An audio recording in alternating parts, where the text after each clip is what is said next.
Wrestling with siblings, what's up? Yeah. Right. Yeah. In the state.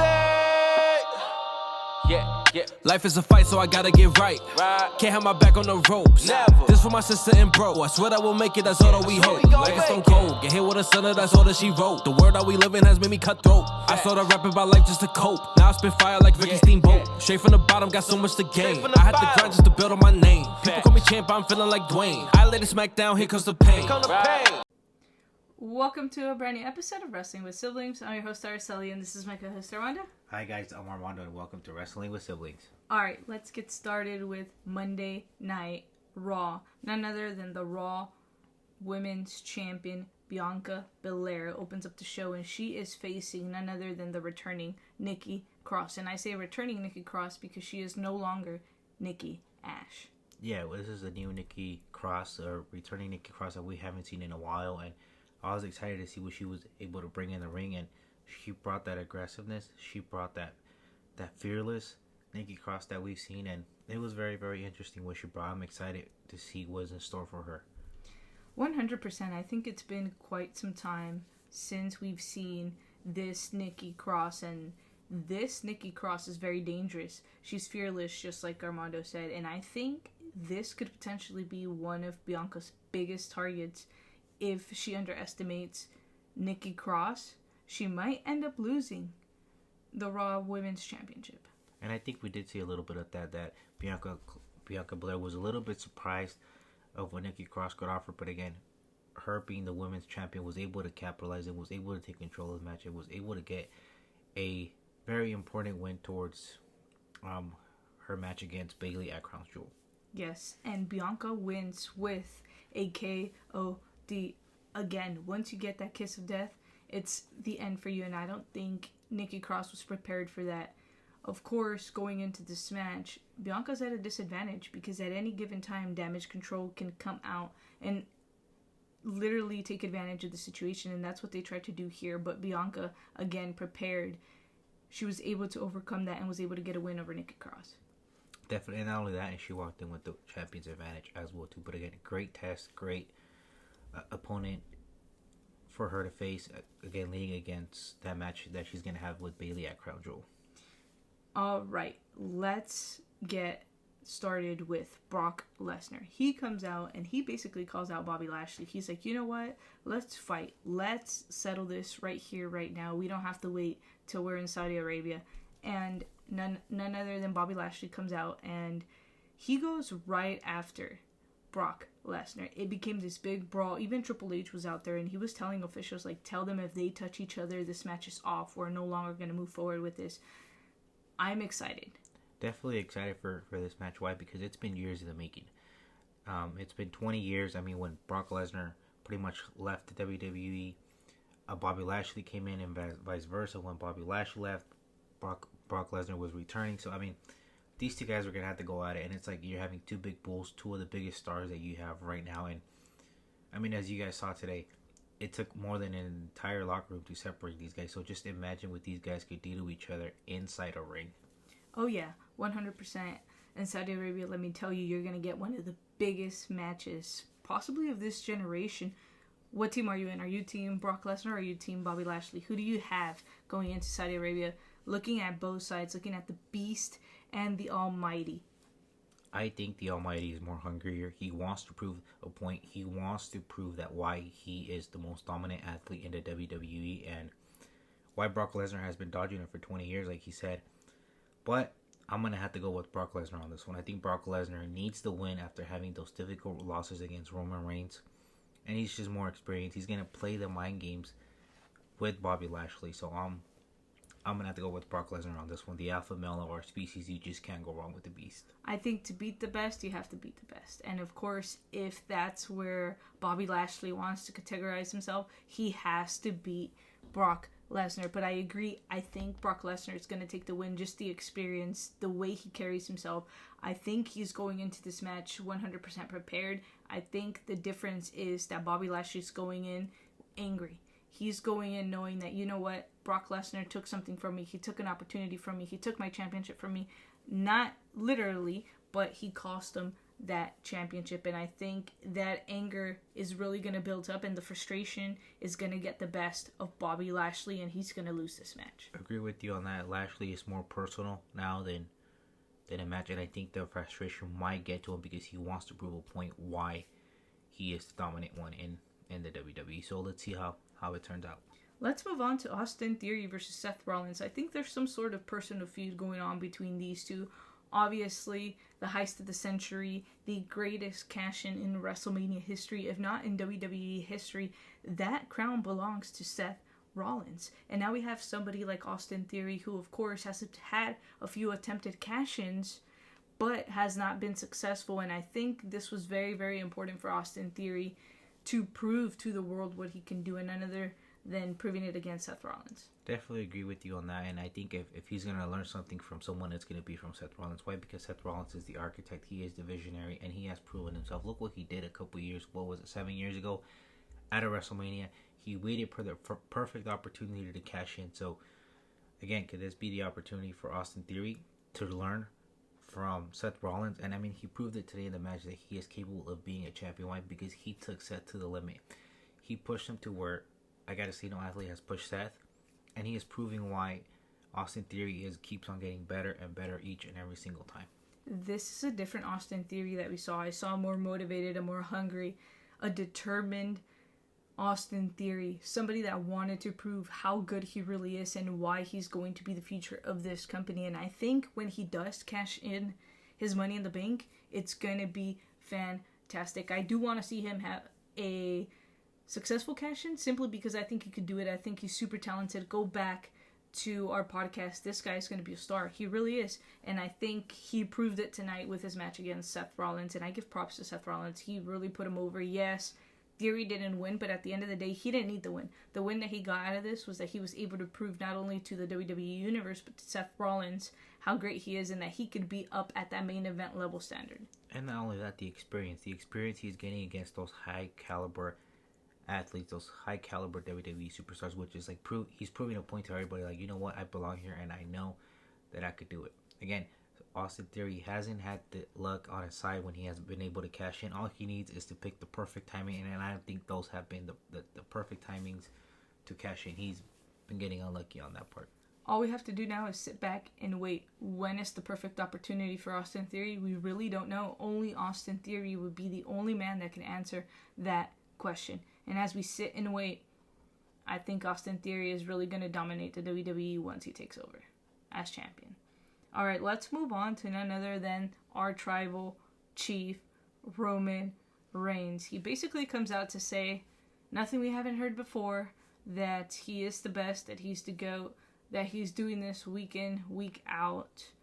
And then he goes on to say that Jay and Sammy are going to be a little more oozy going forward, which, as we saw on SmackDown, was probably one of the best segments I've seen this entire year. Definitely agree, and he also states why he's at the top of the mountain, why he is a tribal chief, because nobody has been able to defeat him, and he keeps on proving it week after week, pay-per-view after pay-per-view, and he's saying, what has Logan Paul done in this business? What has he done when he's only had 2 matches? Yeah, he might get lucky, but he still thinks that that's not enough. That why aren't we talking about Roman Reigns knocking out Logan Paul?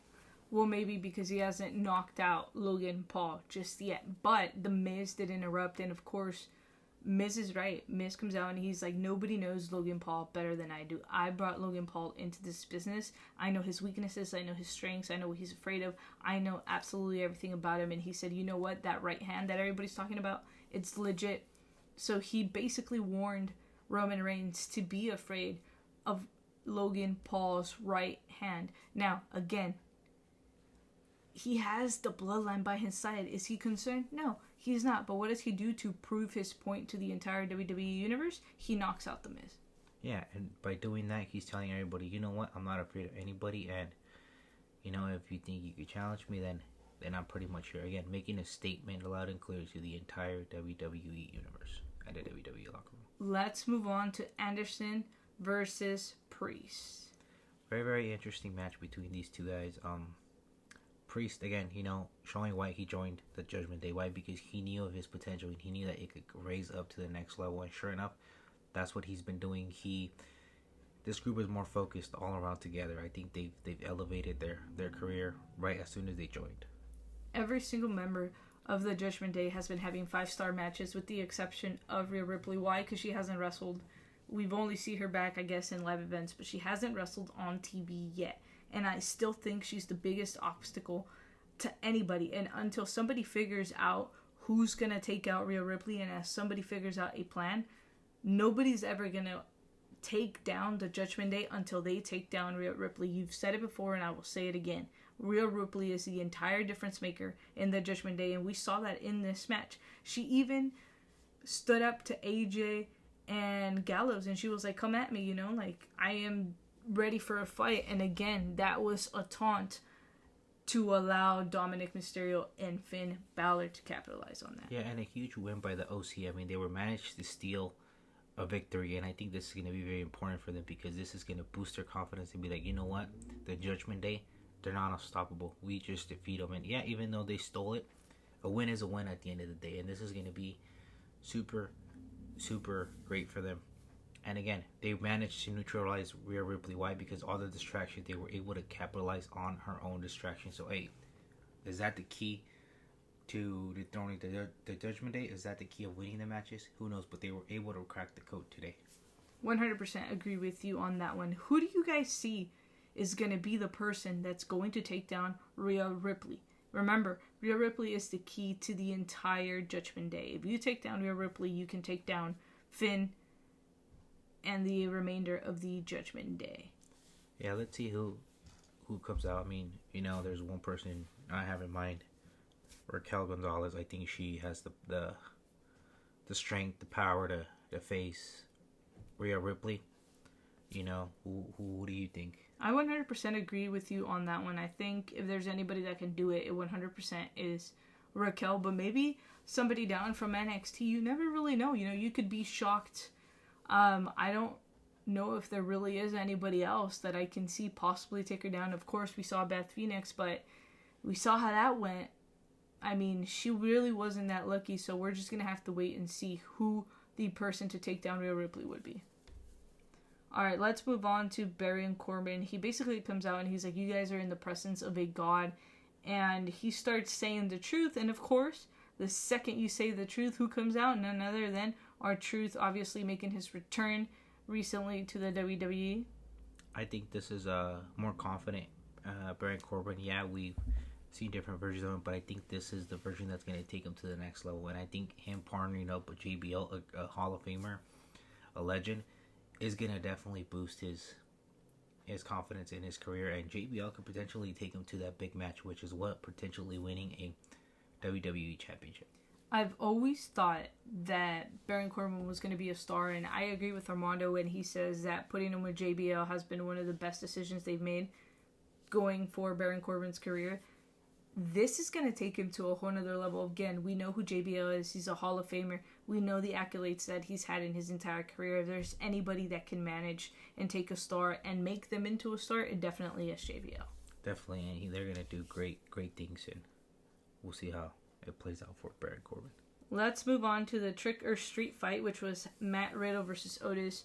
When he first came out, I was like, well, he is dressed as somebody, but I couldn't really pinpoint who it was until I believe it was Corey Graves who was like, he is dressed as Ezekiel. Made a whole lot of sense. Leave it up to Matt Riddle to be dressed up as Ezekiel. That was by far one of the best moments of Raw. Yeah, paying homage to Elias, his brother, and, we all know what happened to him, the hands of Kevin Owens, so, it was a great gesture by Matt Riddle. And Otis, man, he was absolutely fired up. You can tell he was ready. He was prepared. You can tell he enjoyed working with Matt Riddle in this match, and he was very dominant. But again, he was very distracted, I noticed, from this match. I think out of all of his matches, he goes in and he's always super, super focused. And in this one in particular, I think he was distracted. I don't know what it was, but I didn't feel the same Otis that I usually do. Yeah, and we also got shades of the old Otis when, before he was in the Alpha Academy. He even went and did the worm and stuff like that. So this was a different Otis for sure today. Like you said, he was having fun, but he was a little distracted. I think all the stuff around the ring and all of that. But I mean, props to Matt Riddle. You know, I mean, a huge win, and he keeps on proving each and every single time why he is up there, why he is a top star, and I mean why he keeps on mastering the RKO. Matt Riddle is a star. And he is one of those people that you just can't hate. You really can't. His character is just so perfect, and he never, ever misses a beat. He really never does.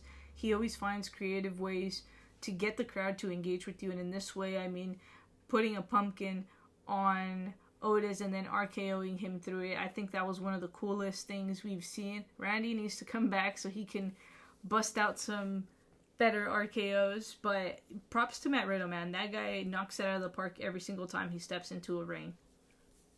And he definitely is championship material, and I can't wait to see him become champion. I think it'll be one of the biggest things, and I think WWE missed an opportunity by not giving him the Money in the Bank this year. Yeah, I think he is long overdue to being, you know, a singles competitor and being a singles champion. So we'll see what's in store for Matt Riddle again. Let's move on to Mustafa Ali versus The Miz. Absolutely incredible. The chemistry that these two competitors had inside of the ring tonight was amazing. You can tell that they work very, very well together, and their styles just meshed. They were able to tell a story with the way this match was planned out. And this was a different Miz as well too. He wasn't focused. He wasn't all there. He's got a lot of stuff going on with Dexter Lumis, with Gargano, and now with Roman Reigns. So it wasn't a night for The Miz, and you could tell that it wasn't his night, because this is not The Miz that we see. The Miz usually tries to do whatever it takes to win, so he wasn't there mentally and focused. Mustafa Ali did absolutely everything he could, and he did everything right. His style is just so different, and the way he does things really engages you into the match that he's doing, and he's one of the best competitors. Honestly, I'm kind of surprised they haven't given him some sort of championship. I think the guy deserves it. I think he's probably one of the best talents that WWE has right now, and of course took advantage of the fact that Dexter Lumis came out and completely distracted The Miz, and he was able to capitalize on that to get his win over The Miz. And going back on Ali, I think this is a more hungrier Ali. He is looking for his opportunity, and he's not waiting for it to be handed. So he's out there and going and looking for it. He did a couple weeks ago with Seth Rollins, and you know, he's going to look for his opportunity, and as soon as he gets it, he is going to capitalize again. He has been unlucky the couple opportunities he has had, but I think he's going to do great things, and he's just waiting for that big opportunity. 100% agree with you on that. Let's move on to our main event. Alexa Bliss and Asuka, who were returning after being gone for 3 weeks due to injury, versus Damage Control, and this is for the Women's Championship. And of course, right off the bat, Damage Control goes in with the advantage. Why? Because they know that at any given moment they can take out Bianca Belair, Asuka, and Alexa Bliss. And I think going in with that mentality, they knew right off the bat that they were going to get a win. Yeah, the confidence has been up there, because ever since they were champions, they've been dominating every single superstar that they were put in front of them. But again, I think it was a smart strategy by Alexa Bliss and Asuka to bring out Bianca, because that kind of leveled out the playing field, and we saw it tonight throughout the match. You know, it was hard for Bayley to create that distraction, and when she did, Damage Control wasn't able to capitalize, and I think that was very, very huge. Yes, and of course, we saw a different side of Alexa Bliss. This is the Alexa Bliss that I've been wanting, the Alexa Bliss that everybody has been asking for. This Alexa Bliss was a lot more determined. She was fired up. She went right after she wanted. For a second there, I got a taste of Little Miss Blitz, 5 Feet of Fury. That's the Alexa Bliss that we want to see, and that Alexa Bliss is very, very dangerous, and I think that was the biggest advantage that Asuka and Alexa had going into this match, because Damage Control was definitely not expecting the Alexa that they saw tonight. No, and not only that, the strategy that they put out today was get a 2-on-1 situation, and that's what we did. That's what they did. Asuka was able to take out Io, and then here comes Alexa Bliss with Twisted Bliss onto Io for the win. So they were looking for that 2-on-1 situation, and once they finally got it, they were able to capitalize. 100% on that. And what happened?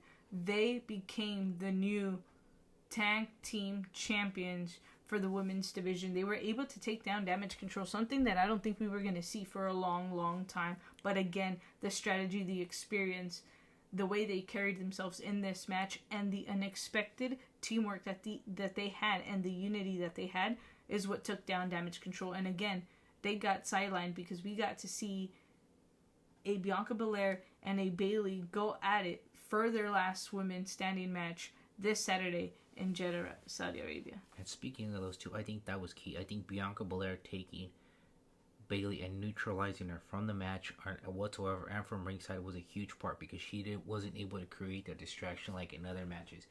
And once that happened, Alexa Bliss and Asuka were able to capitalize again. They were waiting for that perfect moment and they were patient enough. I think in this match, the experience was a huge factor for them to win.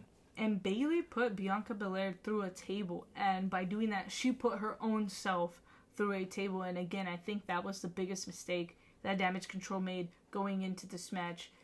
They absolutely underestimated Alexa Bliss and Asuka, and now we have new women's tag team champions. It's going to be very, very interesting to see where this is going to go going forward and who's going to take the championship from Alexa and Asuka. I'm sorry. But where does Damage Control go from here? Because again, I think they were trying to go for the Roman bloodline thing where they wanted Bayley to be the Raw Women's Champion and they were the tag champions. That's going to be interesting going forward because how is Bayley going to react to this? And if Bayley doesn't win in Saudi Arabia, what's going to happen to Damage Control? Is she going to be upset? It's going to be interesting to see going forward. I think this group has a lot of potential. I think all they gotta do is just sit down and reanalyze and rethink their strategy and replan things out. And once they figure that out again, they're gonna be on top of the mountain again. If Bayley doesn't win on Saturday, could there potentially be a little split up between them? I don't think so because it's fairly new. But again, Bayley might be upset because it's like, okay, I helped you guys out and you guys didn't help me out winning in this last man standing match. And can we potentially see Asuka and Alexa at Saudi Arabia helping out Bianca Belair? Keep in mind, every single time that Bayley gets put with a partner, with some tag team of some sort, she can never coexist with them. She could only go so far with that team until she starts to lose. And once she starts losing, and I'm not talking about losing once or twice, once she consecutively starts to lose and she sees that she's losing power, she betrays them. So I would not be surprised if in Jeddah, Saudi Arabia, we get a little bit and a little glimpse of the Bayley that we know before. If Bayley does betray him, I think she's going to betray him after she wins the WWE Raw Women's Championship because she's already used him to her full potential, and I think that's what she's also looking for. And now that they lost the championship, there really is nothing more that she can do for them. She already took them to what her destination was, and that was to get them the championship. And of course, she hasn't gained the Raw Women's Championship yet. This is an interesting one because I don't know if I can see Bayley being the one to beat Bianca, but at the same time, I think she's the only one right now in the Raw roster that can actually beat Bianca Belair, and I think it's time to put the championship on Bayley. She's already pinned her twice, so can she do it again? Yes, again, this is a different match. It's going to be a last woman standing. Totally different set of rules, but can she do it? I think so. I think Bayley is slick enough. She probably has something up her sleeve again. We'll see if a Damage Control helps her out or not, but I think Bayley is going to be victorious this Saturday in Jeddah, Saudi Arabia. 100%. That's all we got for you guys on this episode of Wrestling with Siblings. Remember to like, comment, share, and subscribe. Become a part of the Siblings today. And for those of you that do not know what WWS stands for, I wonder what does WWS stand for? Wrestling with Siblings. Thank you guys so much and see you guys next time.